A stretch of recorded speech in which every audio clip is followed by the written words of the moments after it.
Morning, praise Lord. Welcome to this video. இந்த video இதற்கான தலைப்பு வந்து போஸ்ட்மேன் அப்படின்னு நான் வைக்கிறேன். ஏன்னாக்கா வந்து நான் ஸ்கூல் ஃபைனல் முடித்த உடனேயே எனக்கு வந்து போஸ்ட் ஆஃபீஸில் ஏதோ ஒரு வேலை கிடச்சிது. அது என்ன வேலைன்னு எனக்கு தெரியல.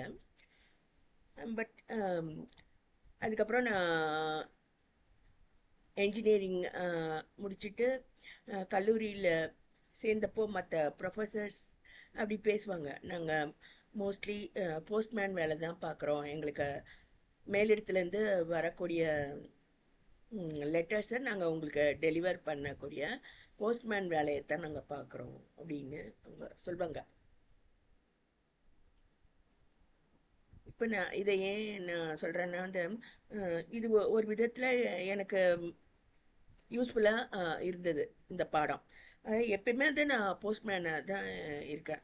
ரொம்ப கஷ்டமான சூழ்நிலைகளில் நான் ரொம்ப நாளாக இருந்தேன். அதாவது என்னுடைய முடிவு என்னென்னா வந்து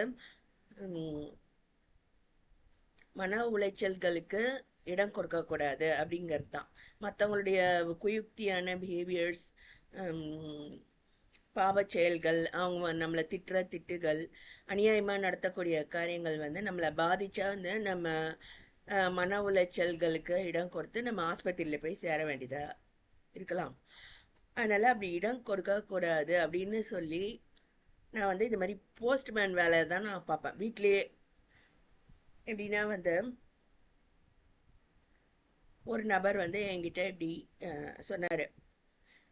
ஸோ எங்கள் தாத்தாவுடைய பிள்ளைகள் பார்த்திங்கன்னா வந்து எல்லாம் நல்ல உயரமாகவும் நல்லா ஹெல்த்தியாகவும் இருப்பாங்க. அவங்க நடக்கிறது, அதாவது தங்களுடைய சரீரத்தை காத்துக்கொள்றதுனால எங்களுடைய நடை டிஃப்ரெண்ட்டாக இருக்குது அப்படின்ற மாதிரி அந்த நபர் என்கிட்ட சொன்னார். அதை நானும் அவங்கக்கிட்ட போய் சொன்னேன். எப்பவுமே இந்த வேலையை தான் நான் பார்க்குறேன். விதவுட் மை நாலேஜ் நான் இதை தான் செஞ்சுட்டு இருந்திருக்கிறேன். ஸோ இப்போ வித் மை நாலேஜ் நான் வந்து இந்த வேலையை செய்யலாம் அப்படின்ட்டு நான் ஒப்பு கொடுத்துருக்கேன். அப்படி இருந்தால் வந்து நமக்கு அந்த மாதிரி மன உளைச்சல்கள் இருக்கிறதில்ல. ஸோ இந்த நபர் இந்த மாதிரி என்னால் அந்தளவுக்கு நடக்க முடியல அப்படின்னு சொல்கிறாரு. ஸோ பழைய நடிகர்கள் அவங்களுடைய நடையெல்லாம் கூட பார்த்திங்கன்னா வந்து ஜெய்சங்கர், நம்பியார், எம்ஜிஆர் அவங்களாம் வந்து வித்தியாசமாக நடக்கிறது தான் நம்ம பார்க்கலாம். அவங்களுடைய ஸ்டேச்சர் டிஃப்ரெண்ட்டாக இருக்கிறது தான். ஸோ இதை வந்து நான் எங்கள் வீட்டில் போய் நான் சொன்ன உடனே அவங்க என்ன சொன்னாங்க, அந்த மாதிரி நடைய வந்து நம்ம தான் வந்து கல்டிவேட் பண்ணிக்கணும் அப்படின்னு அவங்க சொன்னாங்க. ஸோ இது ஆக்சுவலாக எனக்கு பர்சனலாக ரொம்ப மன வருத்தம் இதுட்டு இருந்தாலும், ஏன்னா நிறைய காரியங்கள் நிறைய பேர் சொல்கிறத நான் சிறு வயதுலேருந்து நான் கேட்டு வரேன். யாரோ திட்டம் போட்டு என்னை பழி வாங்கி இருக்கிறாங்கன்ற மாதிரி கூட நான் நினச்சி மனசுக்குள்ளே எனக்கு துக்கம் இருந்தாலும் நான் வந்து இந்த போஸ்ட்மேன் வேலையை பார்த்துட்டேன். இதை கொண்டு போய் நான் அந்த நபர்கிட்ட நான் சொல்லிட்டேன். இதுமாரி வீட்டில் சொன்னாங்க, யூ ஹாவ் டு கல்டிவேட்னு சொன்னாங்க அப்படின்னு அதை மட்டும் சொல்லிட்டு கம்முன்னு இருந்துட்டேன். ஸோ அதுக்கப்புறம் என்ன நடந்துச்சுன்னு தெரியாது. ஸோ நிறைய நேரங்களில் நான் இந்த மாதிரி போஸ்ட்மேன் வேலையை பார்க்கறதுனால மன உளைச்சல்களுக்கு நான் தப்பித்து கொள்ள முடியுது.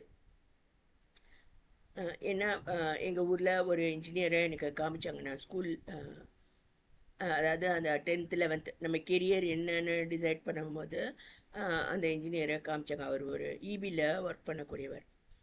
அவர் வந்து தாடியெல்லாம் வச்சுட்டு ரொம்ப சிக் மேன் போல் இருந்தார். அவர் வந்து அது மாதிரி இன்ஜினியரிங் சேர்த்து படித்ததுனால கொஞ்சம் மென்டலாக ஆகிட்டார் அப்படின்ற மாதிரி சொன்னாங்க.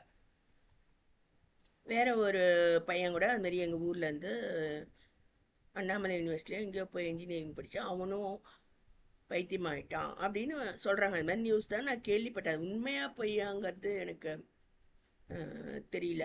அதாவது நம்ம அலோவ் பண்ணோன்னா நம்ம இன்ஜினியரிங் படித்தாலும் இல்லை வேறு மெடிசின் படித்தாலும் நம்முடைய மூளை வந்து கொஞ்சம் துரு பூச்சிடுது. அதுதான் என்னுடைய இது. அது நம்ம அலோவ் பண்ணுறதுல தான் இருக்குது. ஸோ மற்றவங்க சொல்கிறது இல்லை ஏதோ ஒன்று நம்மளை பாதிக்க நம்ம விட்டால் அந்த மாதிரி யார் வேணால் அப்படி ஆகிட முடியும். படிக்காதவங்க கூட அப்படி ஆகிட முடியும். படிக்காதவங்களும் ஆகிட முடியும், இல்லை ப்ரொஃபஷ்னல்ஸும் ஆகிட முடியும், பதவியில் இருக்கவங்களையும் ஆகிட முடியும். So over the years some shit or rust can collect in the brain. அதுலேருந்து விடுபடுறதுக்கு இந்த மாதிரி, அதாவது நம்மளை பாதிக்க விடாமல் இதுமாரி போஸ்ட்மேன் வேலை மாதிரி அவங்க அதை சொன்னாங்க அப்படின்னு ஏதோ ஒன்று உபயோகமானதை மட்டும் நான் சொல்கிறேன். அனாவசியமாக இல்லை என்னுடைய ஃபீலிங்ஸ்க்கோ இல்லை மற்றவங்கள மன உளைச்சல் ஆக்கணுங்கிறதுக்காகவோ நான் சொல்கிறதில்ல. நான் கர்த்தருடைய பிள்ளையா இருக்கிறதுனால மற்றவங்களையும் நீங்கள் வந்து ஜன்னல் வழியாக தற்கொலைக்கு தள்ளி விடுற மாதிரி அந்த மாதிரி செய்யக்கூடாது. அல்லது அவங்கள பைத்தியக்கார ஆஸ்பத்திரிக்கு நீங்கள் அனுப்பிடக்கூடாது. நீங்களும் சந்தோஷமாக இருக்கணும், மற்றவங்களையும் சந்தோஷப்படுத்தணுங்கிறது தான் என்னுடைய எய்ம். ஸோ இந்த மாதிரி வேலையை நான் பார்க்குறேன். யாரையோ வந்து சிரிக்கவும் சிந்திக்கவும் வைக்கக்கூடிய காரியங்களை மட்டும் மிகுந்த மிகுந்த கஷ்டமான சூழ்நிலைகளில் நான் அதை ஆரம்பித்து நான் செய்து வரேன். இது சில பேருக்கு யூஸ்ஃபுல்லாக இருக்கலாம்.